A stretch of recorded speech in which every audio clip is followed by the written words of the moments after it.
యేసు పరిశుద్ధ నామంలో శుభాలు తెలియజేస్తున్నాను. Are you spiritual or ritual? మీరు ఆత్మీయంగా ఉన్నారా? ఆచారంలో ఉన్నారా? అన్నటువంటి శీర్షిక కింద గత 2 వారాలుగా కొన్ని విషయాలు మనం చర్చించుకుంటున్నాం. ఈ రోజు కూడా దాన్ని కొనసాగింపుగా చేయటానికంటే ముందు జస్ట్ ఫ్యూ మినిట్స్‌లో 2 వారాల్లో ఏం డిస్కస్ చేసాం అన్నది మళ్ళీ ఒకసారి గుర్తు చేస్తాను. చూడండి, ప్రతి రిలీజియన్‌లో, ప్రతి మతానికి కొన్ని రూల్స్ అండ్ రెగ్యులేషన్స్, పద్ధతులు, ఆచారాలు, కట్టుబాట్లు, పద్ధతులు ఇవన్నీ ఉంటాయి. అలాగే క్రైస్తవ్యాన్ని కూడా కొన్నిసార్లు మనం మతం అనుకొని, దానిలో కూడా కొన్ని ఆచారాలు పెట్టుకొని, ఆ ఆచారాల్లో జీవిస్తూ ఆత్మీయులు అనుకునేటువంటి పొరపాటు ఎంతైనా జరుగుతుంది. యేసుక్రీస్తు ప్రభువు ఈ మత ఆచారాలను ఆయన ఎత్తి చూపించాడు. ఆ మతాచారాలను మనుషుల మీద రుద్దేటువంటి మనుషులను ఆయన ఎక్స్‌పోజ్ చేసి చూపించాడు. సో, ఆచారాలు ఎలా ఉంటాయి? అవి వాటి పుట్టుపూర్వత్వాలేంటి? అన్నటువంటి కొన్ని విషయాలు మనం చూసాం. ఆ తర్వాత గత వారంలో మరి ఒక ఆత్మ సంబంధమైన వ్యక్తి యొక్క లక్షణాలు, ఒక మతపరమైనటువంటి వ్యక్తి యొక్క లక్షణాలు మధ్య తేడాలు ఎలా ఉంటాయన్నది మనం కొద్దిమంది వ్యక్తుల్ని ఆధారం చేసుకొని బైబిల్‌లో వారిని ధ్యానించాం. ఉదాహరణకు కయీను, హేబెలు వారిద్దరి మధ్య తేడా. వాళ్ళిద్దరూ ఒకే సందర్భంలో ఉన్నారు. కానీ వారు ఒక భిన్న ధృవాలకు సంబంధించిన వారు. అలాగే మరి ఏలి యొక్క కుమారులు, అలాంటి పరిస్థితుల్లోనే పెరిగినటువంటి సమూయేలు, ఆ తర్వాత మరి దావీదు, సౌలు విషయంలో ఆ తేడాను చూసాం. ఆ తర్వాత మార్త, మేరీ వాళ్ళిద్దరి మధ్యలో కూడా ఇలాంటి మతానుసారమైన వ్యక్తి, ఆత్మ సంబంధమైన వ్యక్తి అనే తేడా చూసాం. అలాగే కొండ మీద ప్రసంగంలో యేసు ప్రభు చూపించినటువంటి 2 గృహాలు, ఒకటి బండ మీద కట్టబడింది, ఇంకొకటి ఇసుక మీద కట్టబడింది. ఈ రీతిగా కొన్ని తేడాలు చూసాం. అయితే ముగింపులో నేను లాస్ట్‌లో చెప్పాను. యేసు ప్రభు ఆ తర్వాత ఆ టైంలో ఉన్నటువంటి మతాధికారులు, శాస్త్రులు, పరిసయ్యులు, ప్రధాన యాజకులు వాళ్ళతో అక్కడ ముగించాను. ఈరోజు దాని కొనసాగింపుగా కొన్ని చూడబోతున్నాం. యేసుక్రీస్తు ప్రభువుకి ఆయన టైంలో ఉన్నటువంటి మత నాయకులకు మధ్య ఉన్నటువంటి తేడా. అప్పటి వరకు భూమి మీద నడిచినటువంటి వారి మధ్యలో ఉన్నటువంటి అత్యంత పరిశుద్ధుడు, ధర్మశాస్త్రం అంతటిని నెరవేరుస్తున్నటువంటి యేసుక్రీస్తు ప్రభు, ఒక్క పాపం కూడా చేయనటువంటి యేసు ప్రభు ఒక పక్క దేవాతి దేవుడు, అలాగే ఇంకొక పక్క దేవుడిచ్చినటువంటి ధర్మశాస్త్రాన్ని చేతపట్టుకొని మానవ పద్ధతులను దైవోపదేశాలుగా బోధించు జనాల్ని తప్పుదోవ పట్టిస్తూ మత ముసుగులో ధనాపేక్ష కలిగిన వారి పబ్బం గడుపుకుంటూ స్వార్థ ప్రయోజనాల కోసమే జనాల్ని తాకట్టు పెడుతూ బ్రతుకుతున్నటువంటి మత నాయకులు ఇంకొక పక్క. వీరి అలవాట్లు, ఆచారాలకు ఏమి తక్కువ లేదు. అయితే వారి అంతరంగం దేవునికి చాలా దూరంగా ఉండటం మనం చూసాం. కాబట్టి వీళ్ళిద్దరి మధ్యలో డిఫరెన్సెస్ ని ఈ రోజు మనం చూడబోతున్నాం. ఒక పక్క యేసుక్రీస్తు ప్రభు, ఇంకొక పక్క శాస్త్రులు, పరిసయ్యులు, లేకపోతే మత నాయకులు. ప్రియులారా, ప్రతి మతంలో కొన్ని కట్టుబాట్లు, అలవాట్లు, పద్ధతులు, రూల్స్ అండ్ రెగ్యులేషన్స్ ఉండేటట్లే ప్రతి డినామినేషన్‌లో కూడా, క్రైస్తవ సమూహంలో ప్రతి డినామినేషన్‌లో, ప్రతి శాఖలో, ఈవెన్ కొన్ని ఇండిపెండెంట్ చర్చెస్‌లో కూడా, లేకపోతే గ్రూప్ ఆఫ్ అసెంబ్లీస్‌లో కూడా they have their own set of rules and regulations. వారి పద్ధతులు, క్రమము, ఆచారము, తర్వాత the way they think, the way వాళ్ళు అవలంబించేటువంటి అలవాట్లు భిన్నంగా ఉంటాయి. చూడండి, బైబిల్‌లో రాయబడినటువంటి ఏ విషయమైనా సరే అందరూ కామన్‌గా అంగీకరించాల్సిందే. బైబిల్ పరిశుద్ధత గురించి మాట్లాడుతుంది. అందరూ పరిశుద్ధత గురించి మాట్లాడాలి. కానీ కొన్ని మంచి అలవాట్లు ఉన్నాయి. ఒక సింపుల్ లైఫ్ స్టైల్ ఉంది. ఇప్పుడు అది ఆయా సంఘాలు, ఆయా సంఘ నాయకులు ఏవైతే అవలంబించారో, నడిపించారో వాటిని ఆజ్ఞలుగా బోధించినప్పుడే సమస్య మొదలవుతుంది. మంచి అలవాటు క్రమేపీ అది ఒక ఆజ్ఞై కూర్చుంటుంది. అలాంటి వాటిని దేవుడు ఒప్పుకోవట్లేదు. ఎందుకంటే మనుషులుగా ఆజ్ఞకు లోబడాలి, కానీ ఆజ్ఞలు రాయకూడదు. మనుషులుగా దేవుని సింహాసనం ఎదుటికొచ్చి తల వంచాలి, కానీ దేవుని సింహాసనం మీద కూర్చొని ఆజ్ఞలు రాయకూడదు. అది దేవుడు సహించడు. అందుకే యేసుక్రీస్తు ప్రభు, మీరు ఇలాంటి ఆచారాలు అనేకమైనవి చేస్తూ ధర్మశాస్త్రంలోని ప్రధానమైన ఆజ్ఞలను నిరర్ధకం చేస్తున్నారని మార్కు సువార్త 7వ అధ్యాయంలో మనం గత వారంలో చదివాం. సో ఈ రోజు కూడా ఈ డిఫరెన్సెస్ ని మనం ఆలోచించడానికి ప్రయత్నం చేద్దాం. మొదలు పెట్టడానికంటే ముందు నేను ఒక చిన్న జరిగిన సంఘటన చెప్తాను. నేనేం చెప్పబోతున్నానో ఐ థింక్ ఈ చిన్న ఇల్లస్ట్రేషన్ మనకి బాగా ఉపయోగపడుతుంది. నేను చిన్నప్పుడు సైకిల్ తొక్కడం నేర్చుకున్నప్పుడు మా నాన్న నాకు సైకిల్ తొక్కడం నేర్పించాడు. చాలా రోజులు పట్టింది నాకు సైకిల్ తొక్కడం రావడానికి. మా నాన్న నా వెనకాల పరిగెడుతూ దాన్ని పట్టుకొని ఎంతో ప్రయాసపడి ప్రేమపూర్వకంగా ఎంతో ఓర్చుకొని ఎంకరేజ్ చేస్తూ అలా నేర్పించాడు. మొత్తానికి నేను సైకిల్ నేర్చుకున్నాను. పెరిగి పెద్దోడినయ్యాను. ఆ తర్వాత ఒక వయసొచ్చింది. మా కజిన్ ఒకడు మాతో పాటు ఉండేవాడనమాట. మా పెద్దమ్మ కొడుకు. వాడికి నేను సైకిల్ నేర్పించాల్సొచ్చింది. సో, వాడికి నేను నేర్పించడానికి గ్రౌండ్‌కి తీసుకెళ్ళినప్పుడు, మరి వాడికి అన్ని ఇన్‌స్ట్రక్షన్స్ ఇచ్చేవాడిని. "అరేయ్! ఇలా ఉండాలి, ఇట్లా ఇలా పట్టుకో, ఇలా తొక్కు, బ్యాలెన్స్ చూసుకుంటా ఉండాలి, పడిపోతావు జాగ్రత్త" ఇవన్నీ చెప్పి అలా కొంచెం వదిలేసరికి వాడు తొక్కలేకపోయాడు, పడిపోయేవాడు. నేను చెప్పినట్టు వినకపోయేసరికి నాకు కోపమొచ్చి వాడి మీద అరిచేవాడిని. కొన్నిసార్లు కొట్టేవాడిని. "ఏ ఛ! నీకిక సైకిల్ తొక్కడం రాదురా! నువ్వు ఒక వేస్ట్ ఫెలో" అన్నట్టు వాడిని తిట్టేసి ఇంటికి తీసుకొచ్చేవాడిని. ఇప్పుడు ఇద్దరు సైకిల్ నేర్చుకున్నారు. ఇద్దరు సైకిల్ నేర్పించారు. నేర్పించిన ఇద్దరిలో ఎంత తేడా ఉందో మీరు గమనించారా? ఒకరు తండ్రి మనసుతో, ఓపికతో, ప్రేమతో, సహనంతో, కనికరంతో నేర్పించాడు మా నాన్న. అదే నేనైతే అదంతా మర్చిపోయి, నేను నెల రోజుల పైన నేర్చుకున్న సైకిల్ వీడు 2, 3 రోజుల్లో నేర్చుకోవాలని వాడి మీద రుద్ది, వాడిని ఒత్తిడి చేసి, వాడిని తిట్టి, కొట్టి నేర్పించడానికి ప్రయత్నం చేశాను. బహుశా వాడి మనసులో అనుకోనుంటాడు, అమ్మో! మా అన్నగాడి తిట్లు తినటం, దెబ్బలు తినటం కంటే సైకిల్ నేర్చుకోకపోవటమే మంచిదేమో అనుకోనుంటాడు. ఎగ్జాక్ట్‌గా ఈ స్టోరీలోని క్యారెక్టర్స్ తండ్రి లాంటి మనసు యేసుక్రీస్తు ప్రభువుదైతే, ఒక అన్న లాంటి మనస్సు అక్కడ ఉన్నటువంటి శాస్త్రులు, పరిసయ్యులు. ఎంతో తేడా ఉంది. ఇద్దరూ చదివేది ఒకే బైబిల్. కానీ వారి అవగాహనలో, జీవన శైలిలో, వారి యొక్క ఉద్దేశాల్లో ఎంతో తేడా ఉంది. ఈ శాస్త్రులు, పరిసయ్యులు పండితులు. ధర్మశాస్త్రాన్ని వల్లవేసిన వారు. ప్రతి అక్షరం వారికి తెలుసు. అంత క్లియర్‌గా తెలిసిన వాళ్ళు కూడా సాక్షాత్తు ఆ వాక్యము ఇచ్చినటువంటి, ఆ వాక్యాన్ని శరీరంగా ధరించుకొని శరీరధారిగా వచ్చినటువంటి దేవాతి దేవుడైన యేసుక్రీస్తు ప్రభువు ఎదురుగా ఉన్నప్పుడు ఆయనలోనే లోపం వెతకడానికి ప్రయత్నం చేశారు. ఆయన్నే వేలెత్తి చూపించారు. ఆయన్నే పట్టుకుందామని శోధించారు. చివరికి ఆయన్ని నానా మాటలన్నారు. ఆ తర్వాత ఆఖరికి ఆయన్ని సిలువ వేసి చంపటానికి కూడా పూనుకున్నారు. ప్రియులారా, ఇది భయంకరమైన అంధత్వం. దేవాతి దేవుడు, మనుష్య కుమారుడు ఎంతకాలం నుంచో ఎదురు చూస్తున్నటువంటి మెస్సయ్య ఎదురుగా ఉన్న కనిపెట్టలేని అంధత్వం. ఎవరన్నా నమ్మితే ఓర్చుకోలేని అతిశయం, అహంభావం. ఇది ఆ రోజుల్లోనే కాదు, శాస్త్రులు, పరిసయ్యులు ఈ రోజుల్లో కూడా అలాంటి మనసున్నవారు మన మధ్యలో సంఘాల్లో లేకపోలేదు. నేను ఈ వివరణలోనికి వెళ్ళటానికంటే ముందు ఒకటి, ఈ శాస్త్రుల పరిశీలన వంటి మతపరమైనటువంటి భక్తిలో కనుక మనం మునిగిపోయింటే ప్రమాదంలో ఉన్నట్టు లెక్క. వారి క్యారెక్టర్స్ గురించి మనం చదువుతున్నప్పుడు ఇలాంటి లక్షణాలు మనలో చాలా తగులుతూ ఉంటాయి. ఈరోజు ఒక స్కాన్ జరుగుతూ ఉంటే రిపోర్ట్‌లో మనలో ఉన్న విషయాలు చాలా బయటపడతా ఉంటాయి. అయితే 2 చేయొచ్చు. హానెస్ట్‌గా ప్రభువా నేను కూడా ఈ ముసుగులో, ఈ ఉచ్చులో ఇరుక్కున్నాను క్షమించని బయటకు పడొచ్చు. లేదా ఇది నాకు కాదులే అని త్రోసిపుచ్చి అలానే కొట్టుకొని పోవచ్చు. కాబట్టి ఈ ఇంపార్టెంట్ డిస్కషన్ కొరకై దేవుడు మనందరికీ సహాయం చేసి మనకి వెలిగింపు ఇచ్చునుగాక. మొట్టమొదటిగా ఒక వచనం చదువుతాను చూడండి. ఒక వచనం గలతీయులకు రాసిన పత్రిక 3వ అధ్యాయం, గలేషియన్స్ చాప్టర్ 3, గలతీ 3వ అధ్యాయము 2, 3 వచనాలు చదువుతున్నాను. లేదా మొదటి నుంచి 3 వచనాలు. ఓ అవివేకులైన గలతీయులారా, మిమ్మును ఎవడు భ్రమపెట్టెను? సిలువ వేయబడిన వాడైనట్టుగా యేసుక్రీస్తు మీ కన్నుల ఎదుట ప్రదర్శింపబడింది కదా. ఇది మాత్రమే మీ వలన తెలుసుకొనగోరుచున్నాను. ధర్మశాస్త్ర సంబంధ క్రియల వలన ఆత్మను పొందితిరా, లేక విశ్వాసముతో వినుట వలన పొందితిరా? ఈ మాట గమనించండి. మీరింత అవివేకులైతిరా, మొదట ఆత్మానుసారముగా ఆరంభించి ఇప్పుడు శరీరానుసారముగా పరిపూర్ణులగుదురా? ఈ మాట చూడండి.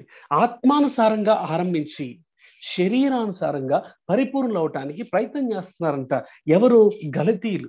అందుకే వాళ్ళని అవివేకులైతిరా అని ప్రశ్నిస్తున్నాడు.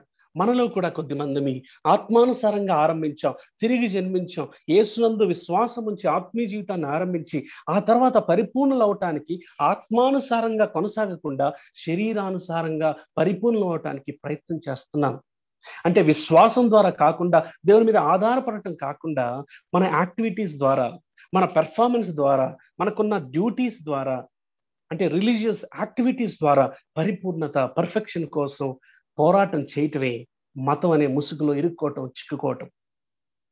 ప్రియులారా, ఈ గలతీ పత్రిక రాయటానికి ప్రధాన ఉద్దేశం ఏంటంటే, ఈ గలతీ అనేటువంటి ప్రాంతంలో మరి అన్ని జనులు ప్రభువుని తెలుసుకున్నారు. అక్కడ ఒక సంఘాలు ఏర్పడ్డాయి. అయితే అక్కడ వాళ్ళలో ఉన్నటువంటి యూదులు ఏం చేశారంటే, కొద్దిమంది యూదయ నుంచి వచ్చినటువంటి ఇంకొద్దిమంది ఏం చేశారంటే, ఎవరైనా అన్యజనుడు యూదేతరుడు కనుక విశ్వాసి యేసుక్రీస్తు విశ్వాసం ఉంచితే వాళ్ళు కూడా సున్నతి చేసుకోవాలి, మోషే ధర్మశాస్త్రం చొప్పున సున్నతి అవలంబించాలి అన్నటువంటి ఒక కొత్త తప్పుడు బోధ మొదలు పెట్టారు. ఆ తప్పుడు బోధని కరెక్ట్ చేస్తూ, ఖండిస్తూ, ఆ గలతీలో ఉన్నటువంటి ఆ విశ్వాసుల్ని దిద్దుతూ రాయబడినటువంటి పత్రిక గలతీ పత్రిక. కాబట్టి యేసుక్రీస్తు నందు విశ్వాసం ద్వారానే నీతి అన్నదానికి ఇంకోటి జత చేసి ఏం చేశారంటే, లేదు లేదు మనం కూడా కొన్ని చెయ్యాలి రక్షించబడాలంటే, అందులో ఒకటి సున్నత కూడా చెయ్యాలి. అంటే పాత మతంలోని ఆచారాలు క్రైస్తవ్యంలో కూడా తీసుకురావడానికి ప్రయత్నం చేశారు. ఈ రోజుల్లో కూడా ఏం జరుగుతుందంటే, మనందరం కూడా భారతీయులం, మోస్ట్ ఆఫ్ అస్ అట్లీస్ట్ భారతీయులము, భారతదేశపు కల్చర్లో పెరిగిన వారము. మరి ఇంతకు ముందు కొద్దిమంది హైందవ మతంలో నుంచి, ఇతర విశ్వాసం నుంచి వచ్చిన వారు ఉంటారు. ఇప్పుడు అప్పుడున్న క్రైస్తవుల మీద యూదా మతం యొక్క ఇన్ఫ్లుయెన్స్ ఎలా ఉందో, ఇప్పుడున్నటువంటి క్రైస్తవ్యం మన మీద కూడా మన చుట్టూ ఉన్నటువంటి మతం యొక్క ఇన్ఫ్లుయెన్స్ ఉంటుంది. వాటి ఆచారాలు తొంగి చూస్తాయి. అందుకే పెళ్లిళ్ళల్లో, చావుల్లో హైందవ పరమైనటువంటి అనేక ఆచారాలు క్రైస్తవ్యంలో కూడా కనపడటం, వాక్యం చెప్పనివి కనపడటం మనం చూస్తూ ఉంటాం. అలాంటి ఇన్ఫ్లుయెన్స్ ఉంటుంది. గలతీల పరిస్థితి కూడా అదే. కాబట్టి వాళ్ళని ఉద్దేశించి అంటున్నాడు, ఆత్మానుసారంగా ఆరంభించారు కానీ శరీరానుసారంగా పరిపూర్ణులు కాలేరు. అలా ప్రయత్నం చేయొద్దు. రండి, మనం ఈ రీతిగా శరీరానుసారంగా పరిపూర్ణులు అవటానికి ప్రయత్నం చేసినటువంటి ఈ శాస్త్రులు, పరిసయ్యులు, వారి యొక్క గుణ లక్షణాలు, వారి యొక్క మైండ్ సెట్, వారి యొక్క యాటిట్యూడ్స్ ఎట్లా ఉన్నాయో తెలుసుకోవడానికి మనం ప్రయత్నం చేద్దాం.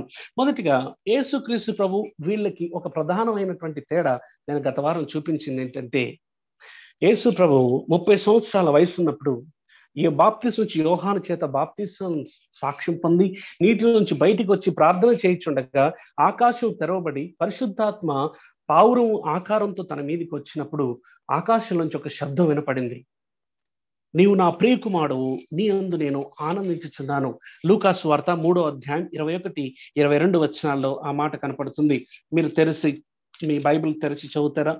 Luke's gospel chapter 3 verses 21 and 22. ప్రజలందరూ బాప్తిసం పొందినప్పుడు యేసు కూడా బాప్తిసం పొంది ప్రార్థన చేయుచుండగా ఆకాశము తెరవబడి పరిశుద్ధాత్మ శరీరాకారముతో పావురం వలె ఆయన మీదికి వచ్చెను. అప్పుడు నీవు నా ప్రియ కుమారుడువు, నీ యందు నేను ఆనందించుచున్నానని శబ్దము ఆకాశము నుండి వచ్చెను. పిల్లరా, ఈ కితాబు, ఈ గొప్ప మెప్పు తండ్రి అయిన దేవుడు తన కుమారుడైన యేసుక్రీస్తు ప్రభు వారికి ఇస్తున్నప్పుడు, యేసు ప్రభు యొక్క వయసు 30 ఏళ్ళు. అప్పటి వరకు ఆయన ఒక ప్రసంగం చేయలేదు, పబ్లిక్ మినిస్ట్రీ ఆరంభించలేదు, అద్భుతం ఏమి చేయలేదు, ఆశ్చర్యక్రియ ఏమి చేయలేదు, సూచక క్రియ ఏమి చేయలేదు. ఇవేవి చేయకుండానే 30 ఏళ్లలో తండ్రి చేత అంత గొప్ప కితాబు అందుకున్నాడు. నీవు నా ప్రియ కుమారుడు, నీ యందు నేను ఆనందిస్తున్నాను. అంటే 30 ఏళ్ళు ఏం చేశాడు ప్రభు? ఆ హిడెన్ లైఫ్ ఎలా ఉండింది? తల్లిదండ్రులకి కుమారుడిగా లోబడి జీవించాడు. 30 ఏళ్లలో యేసుక్రీస్తు ప్రభు కుటుంబ భారాన్ని తన మీద వేసుకొని ముందుండి నడిపించాడు యేసుక్రీస్తు ప్రభు. ఆ 30 ఏళ్లలో ఒక్కసారి కూడా తన చిత్తం జరిగించుకోలేదు, తండ్రి చిత్తమే జరిగించాడు యేసుక్రీస్తు ప్రభు. తాను ఉపేక్షించుకున్నాడు, తన సిలువనెత్తుకున్నాడు యేసుక్రీస్తు ప్రభు. ఇవన్నీ సీక్రెట్ గా గమనించినటువంటి, అంటే యేసు యొక్క ఆంతర్య జీవితాన్ని, తన రహస్య జీవితాన్ని చూసినటువంటి తండ్రి అయిన దేవుడు ఆయన గురించి ఇచ్చినటువంటి సర్టిఫికేట్ ఏంటో తెలుసా? నీవు నా ప్రియకుమారుడివి, నేను నీ యందు ఆనందిస్తున్నాను. యేసు ప్రభుకి అది ఇంపార్టెంట్. అది ఆత్మీయుల యొక్క లక్షణం. ఆత్మానుసారంగా వ్యవహరించే వారి యొక్క లక్షణం ఏంటంటే, నేను నలుగురి మధ్యలో ఎలా ఉన్నాను అన్నది కాదు ప్రాముఖ్యం. 4 గోడల మధ్యలో నేను ఎలా బ్రతుకుతున్నాను అన్నది ఇంపార్టెంట్. జనాలు నా గురించి ఏమి సాక్ష్యం ఇస్తారు అన్నది తర్వాత, ముందు నా దేవుడు నా గురించి ఏమి సాక్ష్యం ఇస్తాడు, లేకపోతే సాతాను నా గురించి ఏమి సాక్ష్యం ఇస్తాడు అన్నది ఆత్మీయులకు ప్రాముఖ్యత. ప్రియులారా, గిన్నె లోపల కడుక్కోవటం ఇంపార్టెంట్. ఆ తర్వాత అది బయట శుభ్రం చేసుకోవచ్చు. బయట ఎంత శుభ్రం చేసినా లోపల శుభ్రం కాకపోతే ఆ కప్కి, ఆ గిన్నెకి వాల్యూ లేదు. అందులో ఏం పోసినా పాడైపోతుంది. దానిలో ఎవరికి ఏది ఇచ్చినా ముట్టుకోరు. ఇది యేసుక్రీస్తు యొక్క జీవితం. యేసు ప్రభువు తండ్రి యొక్క సమయం కోసం ఎదురు చూస్తాడు 30 సంవత్సరాలు. తండ్రి ఇక మొదలుపెట్టు పరిచర్య అంటేనే మొదలుపెట్టాడు. ఇది ఒక పక్క యేసు ప్రభు మనకు కనిపిస్తారు. అది ఇంకొక పక్క ఈ మత నాయకులు, శాస్త్రులు, పరిసయ్యులు, యూదా మత పెద్దలు, ప్రధాన యాజకులు, వీళ్ళ యొక్క పరిస్థితి ఎలాగుందో చూడండి. ఈ టైటిల్స్ ఇప్పుడు లేకపోయినా ఇలాంటి వ్యక్తిత్వం ఉన్నటువంటి వాళ్ళు, ఇలాంటి ఆలోచన విధానం ఉన్నటువంటి వాళ్ళు, ఇలాంటి వ్యవహార శైలి, ఆచార పద్ధతులు, ఇలాంటి మైండ్ సెట్, ఈ స్పిరిట్ ఉన్న వాళ్ళు ఈ రోజుల్లో కూడా సంఘాల్లో కనిపిస్తారు. ఒకటి, ఈ మాటలు వింటున్న మనలో ఎవరన్నా అలా ఉంటే ఈ రోజు దిద్దుకోవాలి. ఒకవేళ మన నాయకులు కనుక, if your church elders or pastors or God servants, ఎవరైనా కూడా ఈ కోవకి ఇలాంటి మనస్తత్వం కింద ఉంటే మీరు జాగ్రత్తగా ఉండాలి. యేసు ప్రభు హెచ్చరించాడు, వారి జోలికి పోకండి అని. కాబట్టి వాక్యాన్ని ఆధారం చేసుకొని నేను కూడా చెప్తున్నాను, అలాంటి వారితో మీరు జాగ్రత్తగా ఉండాలి. అంటే అలాంటి వారి యొక్క వ్యక్తిత్వం ఎక్స్పోజ్ చేయబడాలి. ఆ 2 విషయాలు మనసులో పెట్టుకొని మిగతాది విన్నాం. వీళ్ళ సంగతి ఎలా ఉందంటే, మత్తయి సువార్త 6వ అధ్యాయంలో వీళ్ళ గురించి యేసుక్రీస్తు ప్రభు ఏం బోధిస్తున్నాడో చూడండి. మత్తయి సువార్త 6వ అధ్యాయం 1వ వచనం నుంచి, Matthew's gospel chapter 6 verses from 1 onwards. మనుషులకు కనబడవలనని వారి ఎదుట మీ నీతి కార్యము చేయకుండా జాగ్రత్త పడండి. లేని ఎడల పరలోకమందున్న మీ తండ్రి యొద్ద మీరు ఫలము పొందరు. మీరు ధర్మం చేసేటప్పుడు మనుష్యుల వలన ఘనత పొందాలని వేషధారులు సమాజ మందిరాల్లోనూ చేసేటట్లు మీ ముందర బూర ఊదింపవద్దు. ఆ తర్వాత ప్రార్థన చేసేటప్పుడు 5వ వచనం, మరియు మీరు ప్రార్థన చేయనప్పుడు వేషధారుల వలె ఉండవద్దు, మనుష్యులకు కనబడవల్లని సమాజ మందిరములలోను వీధుల మూలల్లోనూ నిలిచి ప్రార్థన చేయటం వారికి ఇష్టము. ఉపవాసం చేసేటప్పుడు కూడా వేషధారుల వలె దుఃఖముఖులై ఉండకూడదు. 16వ వచనం. ఎక్కువగా వారి కోసం వాడిన పదం ఏంటో తెలుసా? వేషధారులు. నటులు. అంటే ఒక వేషాన్ని ధరించుకోవటం. ఉదాహరణకు పూర్వ నాటికలు, డ్రామాలు జరిగేటివి, లేకపోతే ఇప్పుడు కూడా సినిమాలు, సీరియల్ ఉన్నాయనుకోండి, వాళ్ళ ఇంటి దగ్గర పలానా వాళ్ళ పేరు, ఒక ఉదాహరణకు ఎక్స్ అంటే ఎక్స్, కానీ ఆ స్టేజ్ మీదకి, స్టూడియోకి, లేకపోతే ఆ సెట్లోకి వచ్చిన తర్వాత వాళ్ళ క్యారెక్టర్ వేరు, వాళ్ళ హావభావాలు, వాళ్ళ వేషధారణ అన్నీ వేరు. ఎందుకంటే ఆ క్యారెక్టర్లో ఒదిగిపోవాలి. అది వేషధారణ, నటన అంటే. ఆ రీతిగా వీళ్ళు కూడా ఇంట్లో ఒక రకంగా, ప్రైవేట్గా ఉన్నప్పుడు ఒక రకంగా, కానీ నలుగురు మధ్యకి రాగానే కొత్త మేకప్, కొత్త వేషభాషలు, వేషధారణ పద్ధతులు, ఏదో నటించేటువంటి వినయం, ప్రైజ్ ది లార్డ్ బ్రదర్, కొని తెచ్చుకున్నటువంటి భక్తి, ఇది వేషధారణ అంటే. యేసు ప్రభు చాలా అసహించుకున్నటువంటి పాపము వేషధారణ, ఎత్తి చూపించినటువంటి పాపము వేషధారణ. యేసు ప్రభు ఏమో సీక్రెట్ లైఫ్ లో తండ్రిని మెప్పు సంతోష పెట్టాలని జీవిస్తే, వీళ్ళు మాత్రం మనుషుల వల్ల ఘనత పొందాలి, మనుషుల ముందు డ్రామా చేయాలి, తమను తాము చూపించుకోవాలి, అందరూ మమ్మల్ని శభాషనాలి, అబ్బా ఏం బ్రదర్ అండి, ఏం సిస్టర్ అండి అని జనాల చేత సాక్ష్యం పొందటానికి వీరి తపన. మనం ఏ గుంపులో ఉన్నాం? పొరపాటున మనం కూడా నటిస్తున్నామా? లోపల ఒక రకంగా, బయట ఇంకో రకంగా నటిస్తున్నామా? ఇంట్లో ఒక రకంగా, మందిరంలో ఒక రకంగా, సంఘంలో ఒక రకంగా, మీటింగ్స్ లో ఒక రకంగా నటిస్తున్నామా? ఇంట్లో కొట్లాడుకొచ్చుకొని భార్యాభర్తలు మందిరానికి వచ్చిన తర్వాత చిలకా గోరింకల్లాగా నటించడానికి ప్రయత్నం చేస్తున్నారా? ఇలాంటి సందర్భాలు జరుగుతున్నాయి కాబట్టి మనం నోటీస్ చేయాలి. దీన్ని వేషధారణ అంటారు. వీరు ఆత్మీయంగా ఎదగలేరు ప్రియులారా. ఆ తర్వాత వీరికి పరిచర్య important. Ministry is very important for them than there master. తమ యజమానుడి కంటే, ప్రభువు కంటే ప్రభు యొక్క పని ప్రాముఖ్యం. ప్రభుతో సంబంధం లేకుండా ప్రభు పనిలో ఉంటారు ఈ వేషధారులు. ప్రియులారా, వీళ్ళు దేవుని మెప్పు కాకుండా మనుషుల వలన మెప్పు కోరుకున్నారు. ఒక్కసారి చూడండి యేసు ప్రభు యొక్క మెప్పు, ఈ శాస్త్రులు పరిసయ్యుల యొక్క మెప్పు ఎలాగుందో. యోహాను సువార్త 5వ అధ్యాయము, జాన్స్ గాస్పెల్ చాప్టర్ 5 36 and 37, 36-37 వచనాలు యేసు ప్రభు గురించిన సాక్ష్యం. అయితే యోహాను సాక్ష్యము కంటే నాకు ఎక్కువైన సాక్ష్యము కలదు. అదేమనినా, నేను నెరవేర్చుటకై తండ్రి ఏ క్రియలను నాకు ఇచ్చి ఉన్నాడో నేను చేయుచున్న ఆ క్రియలే తండ్రి నన్ను పంపి ఉన్నాడని నన్ను గూర్చి సాక్ష్యం ఇచ్చుచున్నవి. మరియు నన్ను పంపిన తండ్రియే నన్ను గూర్చి సాక్ష్యం ఇచ్చుచున్నాడు. యేసు ప్రభు పొందినటువంటి సాక్ష్యం ఏదో తెలుసా? తండ్రి ఇచ్చినటువంటి సాక్ష్యం. ఎవరి దగ్గర పొందాడంటే ఆంతర్యాన్ని ఎరిగినటువంటి దేవుని దగ్గర సాక్ష్యం పొందాడు, నరావతారిగా నడుచుకుంటున్నటువంటి యేసుక్రీస్తు ప్రభు. అయితే కింద 44వ వచనంలో వీళ్ళ గురించి చూడండి. 44వ వచనం, అద్వితీయ దేవుని వలన వచ్చు మెప్పును కోరక ఒకని వలన ఒకడు మెప్పు పొందుచున్న మీరు ఎలాగూ నమ్మగలరు అని శాస్త్రులు, పరిసయ్యులు, మత పెద్దలను ఉద్దేశించి అంటున్నాడు. వీళ్ళకి ఏంటంటే తెలుసా, అద్వితీయ దేవుని వలన వచ్చు మెప్పు కోరుకోకుండా ఒకని వలన ఒకడు మెప్పు కోరుకుంటున్నారు. ప్రియులారా, ఏది ముఖ్యం? ఈ భూమి మీద నువ్వు బ్రతికినంత కాలం ప్రజలందరూ నిన్ను సబాష్ బళా అని మెచ్చుకున్నా, ఒకరోజు క్రీస్తు న్యాయపీఠం మీద నిలబడ్డప్పుడు దేవుడు మెచ్చుకోకపోతే ఈ భూమి మీద పొందినంత మెప్పంతా కూడా దట్ ఈస్ వర్త్ జీరో. దానివల్ల ఎలాంటి ప్రయోజనం లేదు. దేవుడు ఏమంటున్నాడో, నీ గురించి దేవుని మనసులో ఏమి సాక్ష్యం ఉందో అదే ఇంపార్టెంట్. దానికోసం ప్రాకులాడతాడు ఆత్మీయుడు. జనాల మెప్పుతో సరిపెట్టుకుంటాడు మతానుసారమైనటువంటి ఆచారంలో మునిగినటువంటి వ్యక్తి. ప్రియులారా, ఈ శాస్త్రుల పరిశీలన గురించి ఇంకా కొంచెం చూసే ముందు, ఈ రోజుల్లో ఈ శాస్త్రుల పరిశీలన మనస్తత్వం కలిగినటువంటి వారు ఎలా ఉంటారో చూద్దాం. వీళ్ళందరూ కూడా ధర్మశాస్త్రం కింద ఉన్నవారు.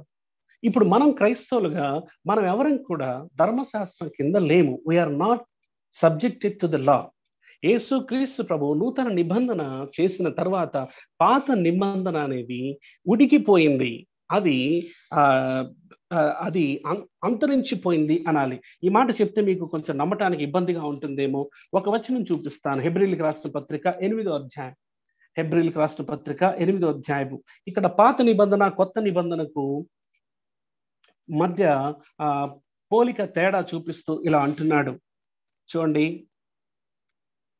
7వ వచనం, ఏలయనగా ఆ మొదటి నిబంధన లోపము లేనిదైతే రెండవ దానికి అవకాశము ఉండనేరదు. ఇక్కడ చెప్తున్నాడు ఏంటంటే, ఆ మొదటి నిబంధన అంటే మోషే ద్వారా ఇశ్రాయేలు ప్రజలతో దేవుడు చేసినటువంటి ఆ నిబంధన. పాత నిబంధన అంటే 39 పుస్తకాలు కాదు, ఇశ్రాయేలు ప్రజలతో దేవుడు చేసినటువంటి కావనెంట్. ఓకే, అది లోపము లేనిదైతే రెండవ దానికి అవకాశం ఉండదు. దాని అర్థం మొదటిది లోపము గలది. దేవుడు చేసిన నిబంధన లోపము గలదా? దేవుడు ఏదన్నా లోపంగా చేస్తాడా? కావాలని చేశాడు. ఎందుకంటే సుమారు 1400-1500 సంవత్సరాలు ఇశ్రాయేలీలు ధర్మశాస్త్రం కింద ఉంటూ తమ సొంత శక్తితో ధర్మశాస్త్రాన్ని నెరవేర్చి నీతిమంతులు అవటానికి ప్రయత్నం చేసి విఫలమయ్యారు. ఒక్కరంటే ఒక్కరు కూడా ధర్మశాస్త్రాన్ని పూర్తిగా నెరవేర్చలేదు, యేసు క్రీస్తు ప్రభువు తప్ప. ఆయన దాన్ని పూర్తిగా నెరవేర్చి దాన్ని కొట్టివేశాడు. 13వ వచనం, ఆయన క్రొత్త నిబంధన అని చెప్పుట చేత మొదటిది పాతదిగా చేసి ఉన్నాడు. ఏది పాతగిలి ఉడిగిపోవునో అది అదృశ్యమగుటకు అంటే నివర్తనమగుటకు సిద్ధముగా ఉన్నది. ఆ ట్రాన్సిషన్ లో ఈ పత్రిక రాశారు. పాత నిబంధన నివర్తనం అవుతూ క్రొత్త నిబంధన ఎస్టాబ్లిష్ అవుతున్నటువంటి సమయంలో రాశారు. ప్రియులారా, మరి ఇది యేసు ప్రభు 2000 సంవత్సరాల కిందటే దీనికి ముగింపు పలికి నూతన నిబంధనలో మనందరితో నిబంధన చేసిన తర్వాత కూడా పాత నిబంధన యొక్క ఇన్ఫ్లుయెన్స్, పాత నిబంధన యొక్క స్పిరిట్ ఈ రోజుల్లో కూడా మనం కలిగి ఉంటాం. మన మీద అది ప్రభావం చూపుతూ ఉంటుంది. అంటే ఎలాగంటే పాత నిబంధనలో వాళ్ళ పరిస్థితి ఏంటంటే, మీరు చేయాలి, thou shall not murder, thou shall not commit adultery, thou shalt not, మీరు ఇది చేయాలి, ఇది చేయకూడదు, ఇది చేయాలి, ఇది చేయకూడదు. కానీ నూతన నిబంధనలు వచ్చేసరికి యేసుక్రీస్తు ప్రభు మనతోటి, తండ్రి అయిన దేవుడు యేసుక్రీస్తు ద్వారా మనతో ఎలా నిబంధన చేశాడో తెలుసా? నూతన హృదయం నేను మీకు ఇస్తాను, నూతన ఆత్మ నేను మీకు ఇస్తాను, నూతన స్వభావాన్ని ఇస్తాను, నా ఆత్మను మీ అందుంచి నా కట్టడలను విధులను గైకుని వారిగా నేను చేస్తాను. అక్కడేమో మీరు చేయాలి, ఇక్కడ నేను చేస్తాను. అక్కడేమో దౌ షల్ డూ ఇట్, ఇక్కడేమో ఐ విల్ డూ ఇట్. ఎంత తేడా ఉంది ప్రియులరా! నేను కొంచెం మాంసాహారం ఇస్తున్నాను, మీకు లోతైన సంగతులు మాట్లాడుకుంటున్నాను. అయితే నేను చేస్తాను అంటే కృప కింద స్వేచ్ఛలో సాగాల్సినటువంటి క్రైస్తవ జీవితము, అది మతం అనేటువంటి ముసుగు, పాత నిబంధన ఇన్ఫ్లుయెన్స్ కింద బ్రతుకుతూ నేను నెరవేర్చాలి, నేనేదో చేసి దేవుని సంతోష పెట్టాలి, నా క్రియల ద్వారా దేవుని మెప్పు పొందాలి, నా యాక్టివిటీసే ముఖ్యము అన్నటువంటి ఆ ధోరణిలో బ్రతుకుతూ ఉంటారు ఈ రోజుల్లో ఉన్నటువంటి పరిసయ్యులు, శాస్త్రులు. అంటే అలాంటి మనసున్నవారు, ఆ కోవకి చెందినవారు. ప్రియులారా, మీలో కూడా కొద్దిమంది ఆ పరలోకపులో సింహాసనం మీద కూర్చున్న దేవుణ్ణి ఇలా చూసే వాళ్ళు ఉంటారు. ఈ మాటలు జాగ్రత్తగా ఆలకించండి. ఎలా చూస్తారో తెలుసా? నేను ఎప్పుడు తప్పు చేస్తే దండించటానికి సిద్ధంగా ఉంటాడు దేవుడు అన్నట్టు భయపడతారు. అంటే ఒక స్కూల్ టీచర్ గనక ఆ పిల్లవాడు అల్లరి చేస్తే ఇమీడియట్ గా బెత్తంతో కొట్టే అలాంటి క్యారెక్టర్ అనుకుంటారు దేవునిది. ఆ తర్వాత దేవుడు అంటే ఒక స్ట్రిక్ట్ మిలిటరీ ఆఫీసర్ అనుకుంటారు. దేవుడు చాలా స్ట్రిక్ట్ గా ఉంటాడు.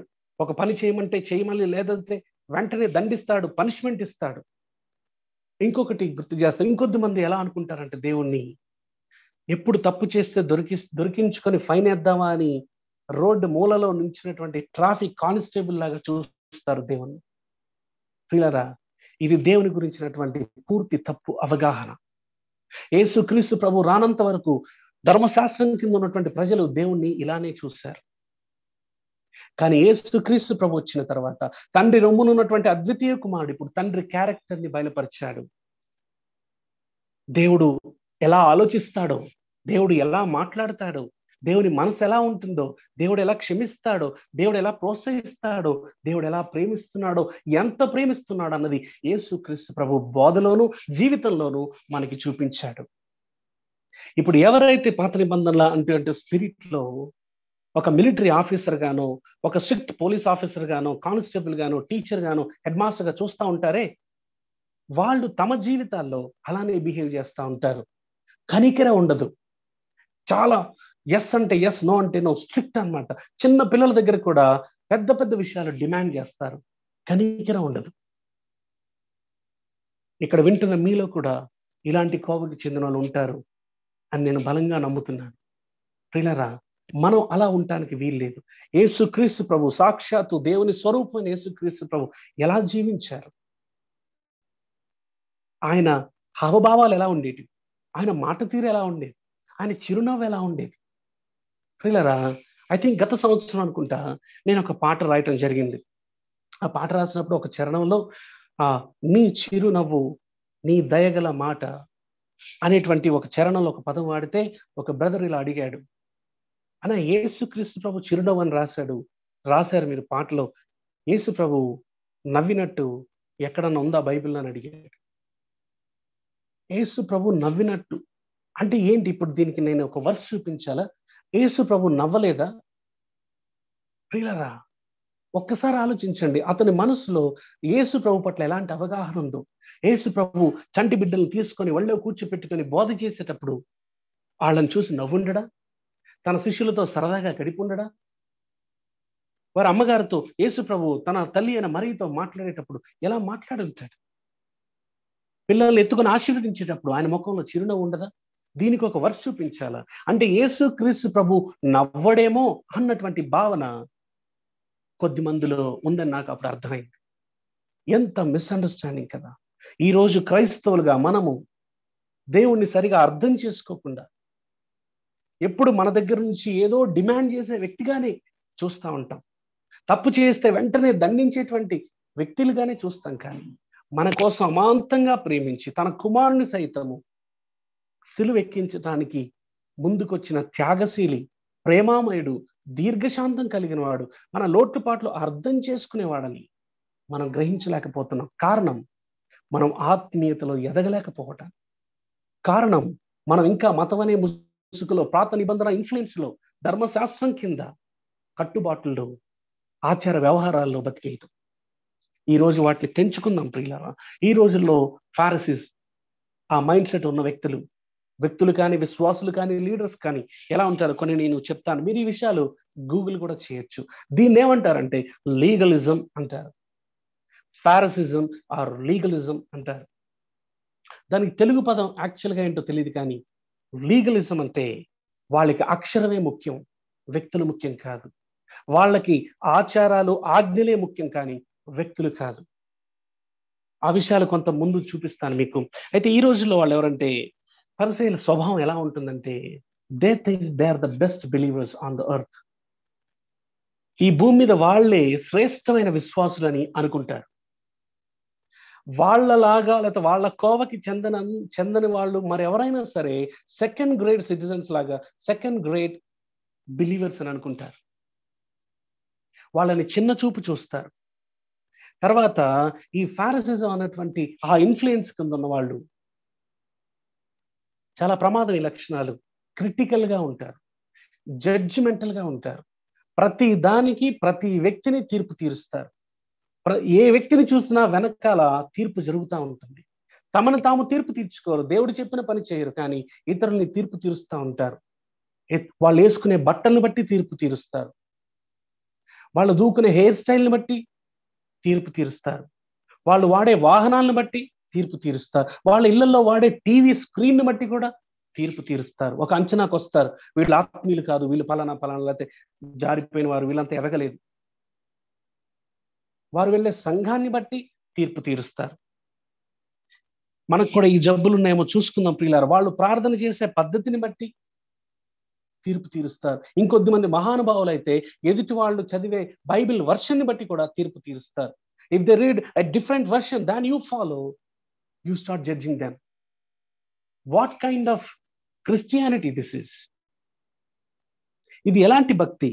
ఇంకా మనుషుల కేంద్రితంగా ఉంటుంది వీళ్ళ విశ్వాసం, వీళ్ళ భక్తి అంతా కూడా. ఎప్పుడు మనుషుల్ని తీర్పు తీర్చడం, క్రిటికల్ గా ఉండటం. దేవుని మనసు వీళ్ళకి లేదు, మనిషి మనసుతోనే చేస్తూ ఉంటారు. ఆ తర్వాత వాళ్ళు బోధిస్తారు కానీ అవలంబించరు. They preach but they don't practice. కూర్చునేటువంటి యవనస్తులు కూడా అర్థమవుతుంది. నేను కూడా కూర్చున్నప్పుడు అనుకునేవాడిని, కొద్దిమంది ప్రసంగాలు చెప్తే ఐ థింక్ ఈ అంకుల్ చెప్పిన ప్రసంగం అందరికంటే ఈ అంకుల్కి అయితేనే బాగుంటుందేమో. ఎందుకంటే బహిరంగంగా చూస్తున్నాం కదా. అప్పుడే చిన్న వయసు కూడా కాదు, సండే స్కూల్ పిల్లలకు కాదు, వయసు ఎదిగిన తర్వాత ఉండే ఆ పరిస్థితులు, ఆయన యొక్క ఫ్యామిలీ, ఆయన యొక్క సంగతులు అంతా బహిర్గతంగా అందరికీ తెలిసిన తర్వాత మళ్ళీ వచ్చి అలా ఉండకూడదు అనుకుంటే ఎవరికైనా ఏమనిపిస్తుంది? ముందు వాళ్ళు చేస్తే బాగుండు అనిపిస్తుంది. ప్రియులారా, మతంలో ఉన్నటువంటి సంగతి ఏంటంటే వాళ్ళు బోధిస్తారు కానీ ప్రాక్టీస్ చేయరు. ఆ తర్వాత దే ఆర్ నాట్ టీచబుల్. ఎవరన్నా చెప్తే అంగీకరించరు. ఆల్రెడీ గ్రాడ్యుయేట్ అయిపోయి ఇంకా నేర్చుకోవడానికి ఏమి లేదన్నట్టుంటారు. అలాగే తర్వాత ఈజీగా ఎఫెండ్ అయిపోతారు. చిన్నదానికే నొచ్చుకుంటారు, కయ్యూన్లాగా ముఖం చిన్నబుచ్చుకుంటారు, అలుగుతారు. ఆ తర్వాత వీళ్ళకి దిద్దుబాటు ఇవ్వటం చాలా కష్టం. ఎవరైనా కరెక్షన్ ఇస్తే ఆ వ్యక్తి మీద పగ పెంచుకుంటారు వీళ్ళు. ఆ తర్వాత ఇది గమనించండి, they have spirit of control others. ఇతరులని కంట్రోల్ చేయడానికి నిరంతరం ప్రయత్నం చేస్తూ ఉంటారు. ముఖ్యంగా కొద్దిమంది నాయకుల్లో, పాస్టర్స్ లో, సేవకుల్లో, పెద్దల్లో ఇలాంటి స్పిరిట్ కనపడుతుంది. They want to control people, they want to rule there lifes. యేసుక్రీస్తు ప్రభువే మనందరినీ రూల్ చేయాలి. ఏ మనిషి రూల్ చేయడానికి వీల్లేదు. Leaders may guide but they shouldn't rulers. విశ్వాసుల్ని గుప్పెల్లో పెట్టుకుంటారు. మేము చెప్పిందే చేయాలి, ప్రతిదీ మాకు చెప్పే చేయాలి. అలా చేయకపోతే వాక్యాన్ని అడ్డం పెట్టుకొని ఇష్టం వచ్చినట్టు మాట్లాడడం, వాళ్ళని తొక్కివేయటం, అణిచివేయటం, మానసికంగా కృంగదీయటం, అధికారాన్ని దుర్వినియోగం చేయటం, డిక్టేటర్షిప్ లాగా నేను చెప్పిందే నడవాలి అన్న శాసనాలను జారీ చేయటం. పిల్లరా, ఇవన్నీ కూడా ఈనాటి పరిసయ్యులు శాస్త్రుల యొక్క మనస్తత్వం. లక్షణాలు. ఇలాంటి వ్యక్తులుగా మనం ఉంటే ఈరోజు ప్రమాదంలో ఉన్నామని గుర్తు చేసుకొని క్షమాపణ అడుగుదాం. విడిచిపెట్టడానికి ప్రయత్నం చేద్దాం. ఒక 2, 3 సంగతులు మీకు గుర్తు చేస్తాను. యేసుక్రీస్తు ప్రభు దగ్గరికి చూడండి, యేసు ప్రభు వీళ్ళ గురించి, శాస్త్రులు పరిసయ్యుల గురించి ఒక 2 మంచి విషయాలు చెప్పాడు. ఐ థింక్ నేను గతంలో కూడా చెప్పాను అనుకుంటాను. మళ్ళొకసారి గుర్తు చేస్తాను. మత్తయి సువార్త 23వ అధ్యాయంలో వాళ్ళు మోషే ధర్మశాస్త్రం ముందు కూర్చుంటారు కాబట్టి వాళ్ళు చెప్పింది చేయండి. Their doctrine is right. వారి యొక్క సిద్ధాంతం సరిగ్గానే ఉంది. ఆ తర్వాత వాళ్ళు బాహ్యపరంగా మంచి సాక్ష్యం కలిగి ఉన్నారు. ఎందుకంటే గిన్నె వెలుపల బాగా కడుక్కుంటారు, సమాధికి సున్నాలు బాగా కొడతారు. కాబట్టి వాళ్ళు మంచి సాక్ష్యం కలిగి ఉన్నారు. ఈ 2 విషయాలు వాళ్ళు కలిగి ఉన్నాయి. ఒకటి, వాళ్ళు నమ్మే సిద్ధాంతం బాగుంది. రెండోది, వాళ్ళ యొక్క బయట సాక్ష్యం బాగుంది. అంతరంగంలో వేరే సంగతి. మంచి సిద్ధాంతం, మంచి సాక్ష్యం 2 ఉన్న తర్వాత కూడా వారు నరకానికి వెళ్తున్నారని యేసు ప్రభు చెప్పాడు. By having both of them still we can go to hell. ఎంత ప్రమాదకరమైన మాట కదా! మనం ఆలోచించాలి ఈ రోజున, పరీక్షించుకోవాలి ఈ రోజున. తేలిగ్గా తీసుకోవద్దు ఈ విషయాల్ని. ఒకసారి వాళ్ళు యేసుక్రీస్తు ప్రభు దగ్గరికి వ్యభిచారంలో పట్టబడిన ఒక స్త్రీని తీసుకొని వచ్చారు. యోహాను సువార్త 8వ అధ్యాయంలో కనపడుతుంది. యోహాను సువార్త 8వ అధ్యాయం మొదటి 11 వచనాల్లో వ్యభిచారంలో రెడ్ హ్యాండెడ్ గా పట్టబడినటువంటి స్త్రీని తీసుకొని వచ్చి యేసు ప్రభువుని శోధిస్తున్నారు. అయా, మోషే ధర్మశాస్త్రంలో చెప్పింది, కానీ నువ్వేమంటావు? యేసు ప్రభు తలదించుకొని ఇలా చెప్పాడు పైకి లేపి, నీలో పాపము లేనివాడు మొదట రాయి వేయండి అంటే ఒక్కళ్ళు కూడా రాయి వేయలేదు. పెద్దలు మొదలుకొని చిన్న వరకు అందరూ వెళ్ళిపోయారు. ఆవిడొక్కతే, అమ్మాయి ఒక్కతే మిగిలిపోయింది. యేసుక్రీస్తు ప్రభు కూడా ఆమెను దండించలేదు. ఆమెను క్షమించి జీవితాన్ని మార్చి ఇక పాపం చేయమని వదిలిపెట్టేశాడు. ప్రియులారా, వ్యభిచారంలో పట్టబడిన స్త్రీ ఒక పక్క ఉంది. అంతరంగంలో పాపం పెట్టుకొని ఈవిడ మీద నెపం మోపుతూ రాళ్ళు కొట్టి చంపేద్దామన్న భావనలో వచ్చిన వారు ఉన్నారు. యేసు ప్రభు చెప్పిన మాటకి వారి హృదయాంతరంగం నొచ్చుకొని అక్కడి నుంచి వెళ్ళిపోయారు. పాపులుగానే వెళ్ళిపోయారు. పరిశుద్ధులు అనుకొని ఒక పాపిని పట్టుకొచ్చినటువంటి ఈ వీళ్ళు, పాపం చేయబడిన వ్యక్తి అక్కడే నిలబడింది. పాపులుగా ఒప్పించబడిన వారు పాపుల రక్షకుడైన యేసు దగ్గరికి రాకుండా, క్షమాపణ వేడుకోకుండా అక్కడి నుంచి వెళ్ళిపోయారు. ప్రియులారా, అందుకే వాళ్ళందరూ లీగల్ గా చూస్తే ఆ అమ్మాయిని రాయితో కొట్టి చంపాల్సిందే. They are correct. But compassionate గా చూస్తే, దేవుని మనసుతో చూస్తే, యేసు ప్రభు మనసుతో చూస్తే ఆమెను విడిపించాలి, ఆమెను రక్షించాలి, ఆమె జీవితాన్ని మార్చాలి. చూసారా తేడా? యేసు ప్రభుకి ఆ శాస్త్రులు, పరిసయ్యులు, ప్రధాన యాజకులు. అది మనం కూడా అలాంటి క్రిటికల్ స్పిరిట్ కలిగి ఉన్నామా? మనలో ఉన్న లోపం చూసుకోకుండా వేరే వాళ్ళని ఎత్తి చూపిస్తున్నామా? యేసు ప్రభు 7వ అధ్యాయంలో అంటాడు, తీర్పు తీర్చకడి, అప్పుడు మీకు తీర్పు తీర్చబడదు. మీరు ఏ కొలతతో తీర్పు తీరుస్తారో ఆ కొలతతోనే మీకు తీర్పు తీర్చబడుతుంది. మొదట నీ కంటిలో ఉన్న దూలాన్ని తీసివేసుకొని ఎదుటి వాని కంటిలో ఉన్న నలుసుని తీయటానికి ప్రయత్నం చేయి. నీ కంటిలో దూల ఉండగా ఎదుటి వాని కంటిలో నలుసును ఎలా తీస్తావు?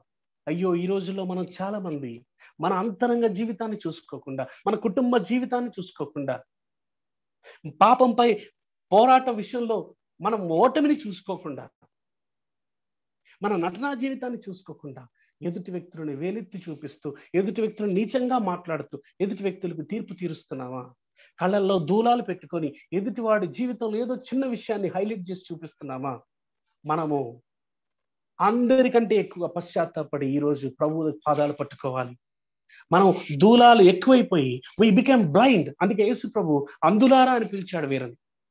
ఎందుకంటే దూలంగా పెట్టుకొని ఎదుటి వాళ్ళ గురించి ఆలోచన ఎక్కువైపోయింది వీళ్ళకి. They are not interested to set right themselves, they try to set right others. మీరు కూడా ఈ కోవలో ఉన్నారా? జాగ్రత్త సుమా, జాగ్రత్త సుమా. వ్యభిచారంలో పట్టబడినటువంటి ఆ పాపం కంటే ఈ లీగలిజం అనేది చాలా డేంజర్. ఎందుకో తెలుసా?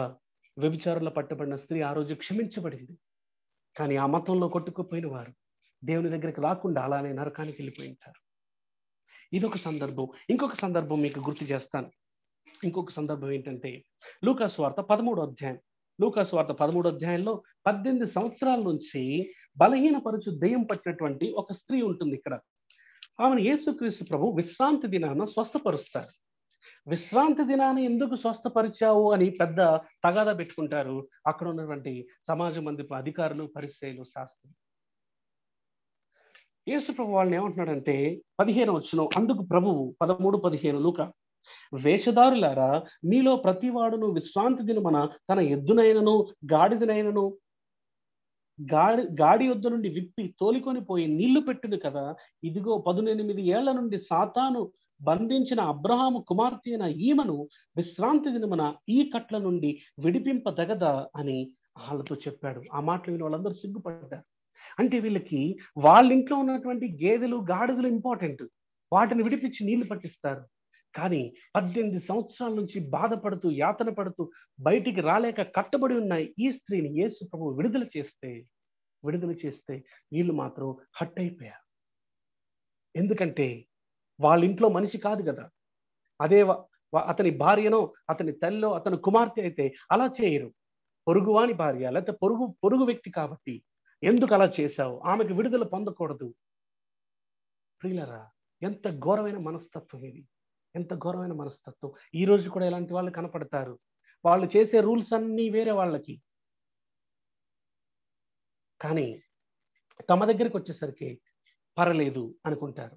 వాళ్ళకు ఒక న్యాయం, ఎదుటి వాళ్ళకు ఒక న్యాయం, పెద్దలకు ఒక న్యాయం, విశ్వాసులకు ఒక న్యాయం.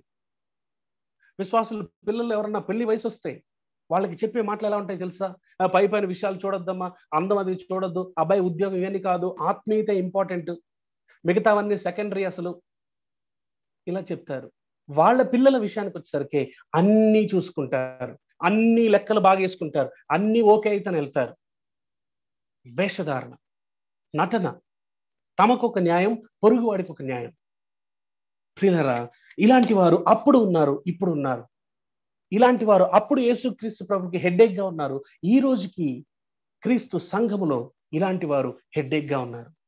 ప్రియులారా, యేసు ప్రభు అంటాడు, ఆజ్ఞలు, రూల్స్ అండ్ రెగ్యులేషన్స్ ఉన్నది మనిషి కోసం. ఆజ్ఞలు ఉన్నవి మనిషి కోసం పెట్టబడ్డాయి, కానీ మనిషి ఆజ్ఞల కోసం కాదు.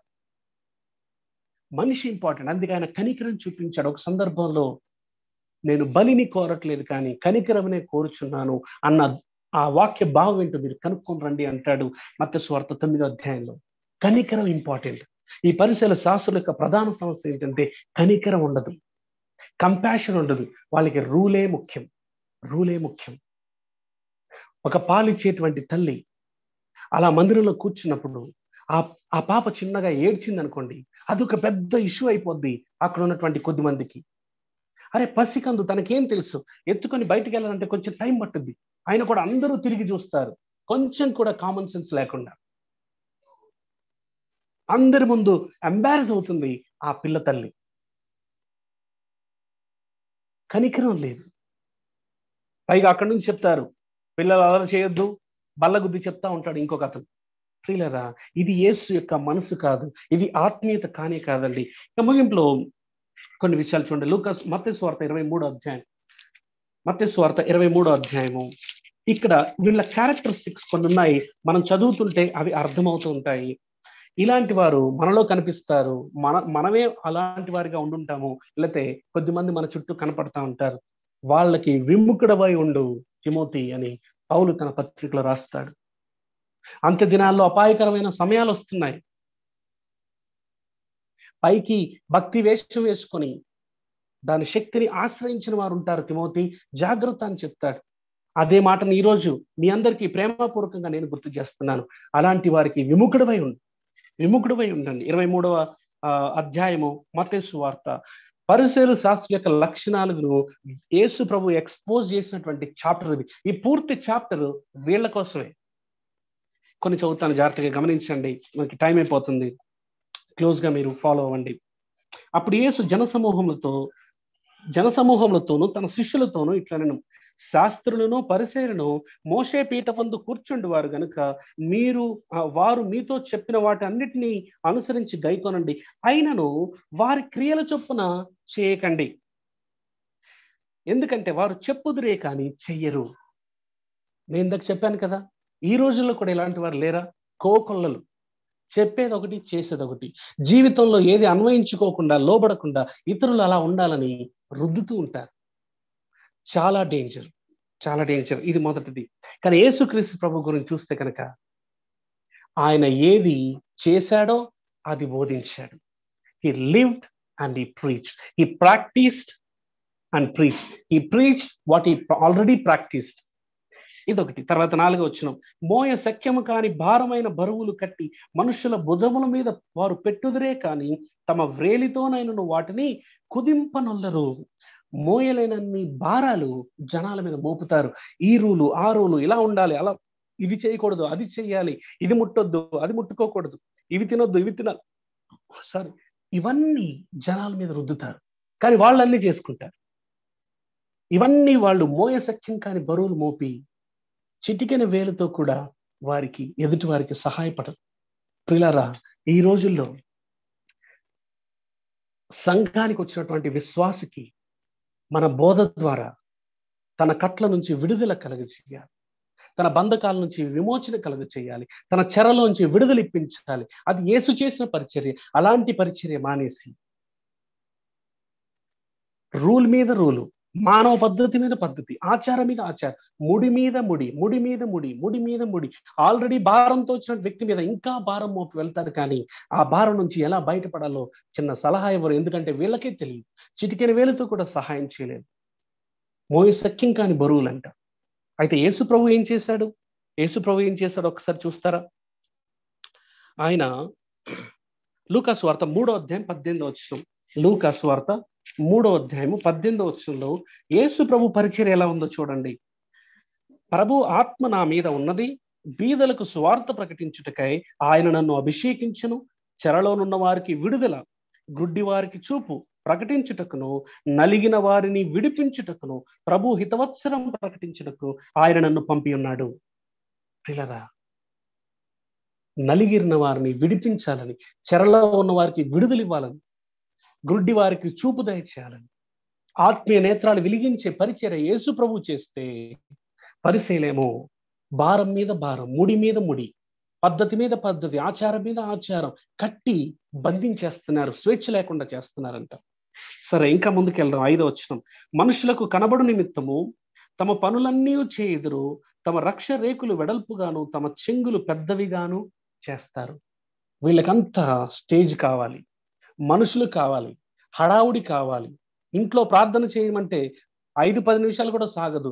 జనాల్లోకి వస్తే మాత్రం దీర్ఘ ప్రార్థనలు, ఎక్కడ లేని భారం కనపడుతుంది. వేషధారణ. వీళ్ళు డబ్బులు ఇస్తే అందరికీ తెలియాలి. ఈ రోజుల్లో అయితే చిన్న సహాయం చేస్తే అందరికీ సెల్ఫీలు తీసి పెట్టేసేయాలి. పిల్లరా, అది కాదండి. కొద్దిమంది జనాలు లేకపోతే చూడండి, రాజకీయ నాయకులకి జనాలు కావాలి. ఈ రోజుల్లో కొద్దిమంది నాయకులకి క్రైస్తవ్యంలో జనాలు కావాలి. జనాలు లేకపోతే వాళ్ళు ఉండలేరు. They need people. They are people oriented.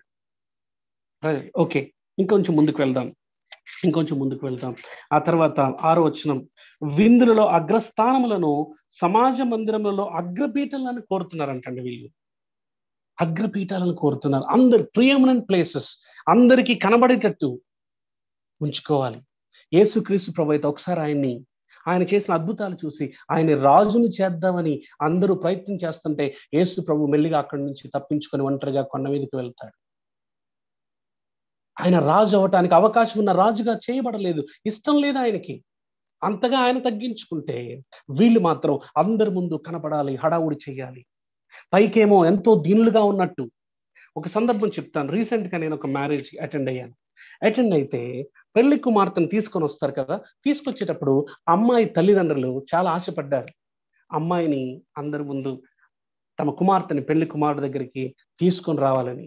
ఈలోపు అక్కడ ఉన్నటువంటి పాస్టమ్మ గారు, సోకాల్ సేవకురాలు, ఇంకొక పాస్టమ్మ గారు, వాళ్ళిద్దరూ వచ్చేసి మీరు కాదు మేమే తీసుకెళ్తామన్నారు. అక్కడెందుకులే అనవసరం కానీ పాపం ఆ తల్లిదండ్రులు బాధపడ్డా వెనక్కి తగ్గారు.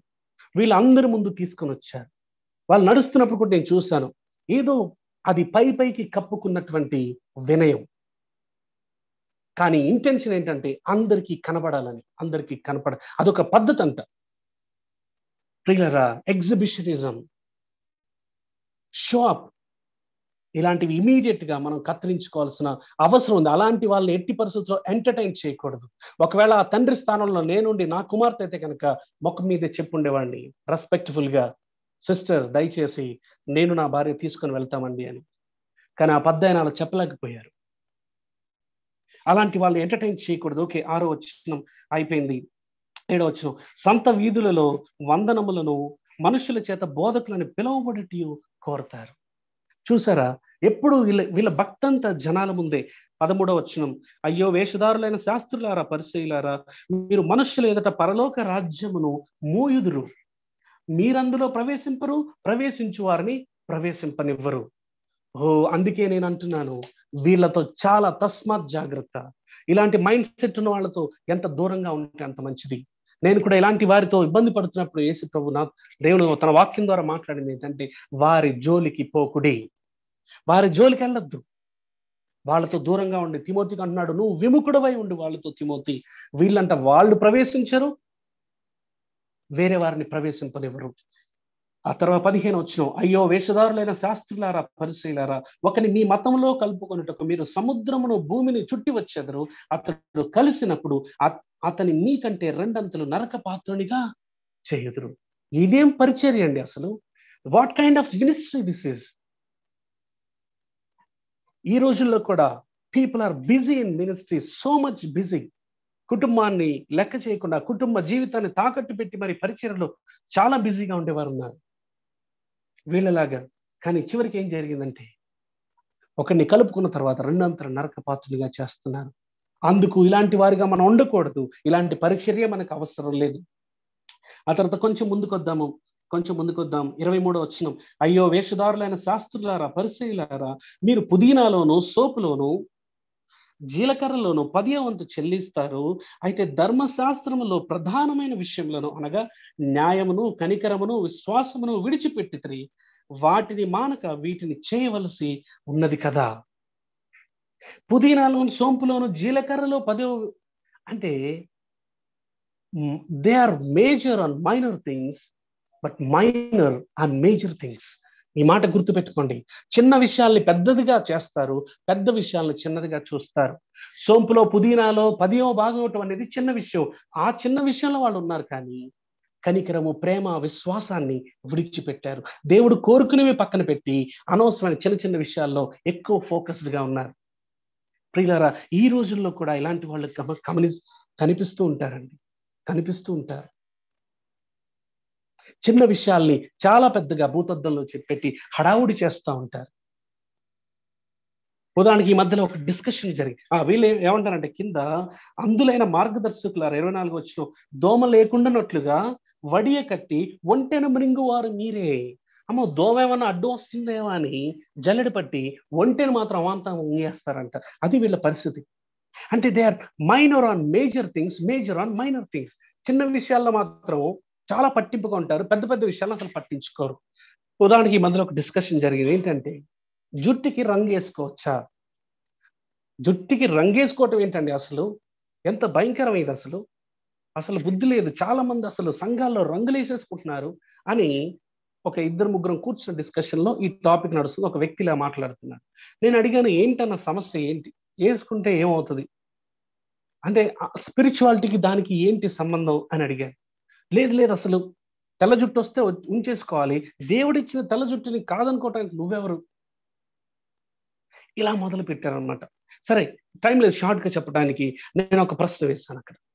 అన్న, మీకు 10 సంవత్సరాల కూతురు ఉంది, ఇంకో 5 ఏళ్ళు 6 ఏళ్ళ తర్వాత 16 సంవత్సరాలు వచ్చాయనుకుందాం, కాలేజీకి వెళ్ళాలి. కానీ ఈ 4-5 సంవత్సరాల్లో ఆ అమ్మాయి జుట్టు అంతా తెల్లగా అయిపోయింది. తెల్ల జుట్టుతోనే మీరు కాలేజీకి పంపిస్తారా అని అడిగితే సైలెంట్ అయిపోయాడు. ఇంతవరకు గట్టిగా మాట్లాడిన వ్యక్తి ఇప్పుడు సైలెంట్ అయిపోయాడు. ఇప్పుడు ఏమంటున్నాడంటే, చిన్న పిల్లలు అయితే వేసుకోవచ్చు, అసలు రంగే వేసుకోవద్దు అన్న దగ్గర నుంచి ఇప్పుడు చిన్న పిల్లలకైతే వేసేయచ్చు. ఒక అమెండ్మెంట్ ఇచ్చాడు అనమాట. ప్రియులారా, ఇలాంటి చిన్న చిన్న విషయాలు, అసలు హెయిర్ కలర్ మీద నువ్వు పెట్టేటువంటి దృష్టి ఎదుటి వ్యక్తి ఆత్మీయ జీవితం మెరుగుపడాలని నువ్వు కొంత ప్రయాసపడితే ఎంతో మేలు చేసి ఉండేవాడు. నువ్వు అలా చేయకుండా, పెద్ద విషయాలు చేయకుండా చిన్న చిన్న విషయాల మీద ఉదాహరణకు సంఘంలో ఇలా కూర్చొని అనుకోండి, ఎవరిదన్నా ఫోన్ రింగ్ అవుతే అందరూ ఎంతో డిస్టర్బ్ అయిపోతారు. Specially leaders.